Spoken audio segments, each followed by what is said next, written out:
So my inspiration for this 3-month-long personal project came about when my wife gifted me The Art of Love, Death and Robots for Christmas. In there I came across some of the concept art for one of my favourite episodes, Beyond the Aquila Rift, by Unit Image, and I immediately wanted to explore an environment based upon this.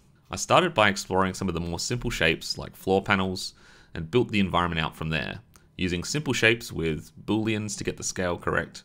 At first, I kind of stuck fairly close to the original concept art, but then as time went on, extrapolated from that for areas that weren't covered or where I kind of wanted to diverge design-wise.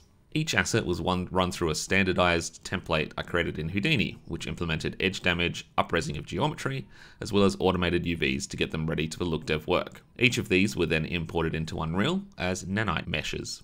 For the look dev of Days Adrift, I wanted to keep things simple on the texturing front. Everything used a UDIM workflow with 4K maps. Some assets reached in excess of 40 UDIMs to get the level of detail I was after for close-up views. All of this was done in Substance Painter. This was a fairly fast process, with the main exception to that rule being control panels, which have a lot of custom text elements and logos on them. But I think they came up really well, along with all of the grime and dust levels to give the environment a really lived-in and older feel. One of the key things I wanted to leverage for this project was Unreal Engine's new material shading system, Substrate. Having jumped in at various times over the past year and a half, I felt it was finally time to commit to it fully.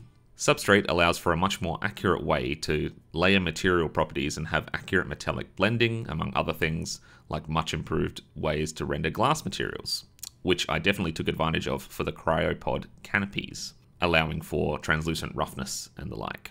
At one point in the short, one of the cryopods fills with cryoliquid. This happened to coincide with the early release of LiquidGen Alpha from Django FX. I can't stress enough how easy this was to set up with LiquidGen compared to how long it would take me in Houdini to get the collisions working correctly. After the sim, it was imported via Alembic as a geometry cache and shaded with a single layer water shader so that it would still compose behind the translucent glass of the canopy. For the holographic computer terminal UI animations and design, I enlisted a friend of mine, Luke Harris, who whipped up some really great assets that fit into the overall feel of the environment. I enhanced these in the materials by adding individual pixel representations for the extreme close-ups, as well as laying them out. All of the animations were read at runtime as EXR sequences using the media framework within Unreal.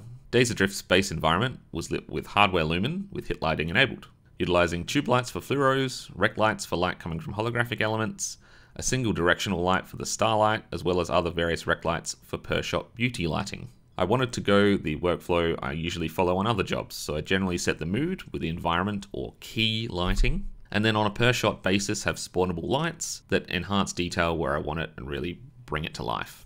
All of the key environment lights contribute to the light touch of volumetric fog in the scene. This was a real balancing act to get the levels just right. In addition to standard lights, there is also a lot of emissive contribution to the scene lighting. With hit lighting enabled, you get some really nice reflections as a result of this. In terms of camera setup, once the key lighting is done, I go to virtual camera scouting in the scene, moving around with some camera presets and finding angles I like that match the story outline I've worked up. Then I go in and flesh out the simple camera moves in Sequencer and build up all the shots. As usual with most of my work, I chose to go with an anamorphic look, using a 2:3:9:1 aspect ratio and a squeeze factor of 2, giving us some nice oval bokeh. To bring it all together, I added a bit of built-in Panini distortion, as well as some film grain, and my new marketplace asset, cinematic lens flares. When it comes to rendering everything, was rendered with Movie Render Queue out of Unreal at a resolution of 2880 by 1200 using TSR with 16 temporal samples in deferred using hardware lumen. The exception to this was the pair of shots at the shot at the intro and the outro set in space, where the path tracer was used. For the lumen renders, I had a bunch of custom CVAR values to get the most I could out of it without much noise or boiling that you sometimes see. All screen traces in Lumen were also disabled for image stability. Hope you enjoyed my quick breakdown of Days Adrift. Be sure to check it out. Check out the short if you haven't already. Enjoy.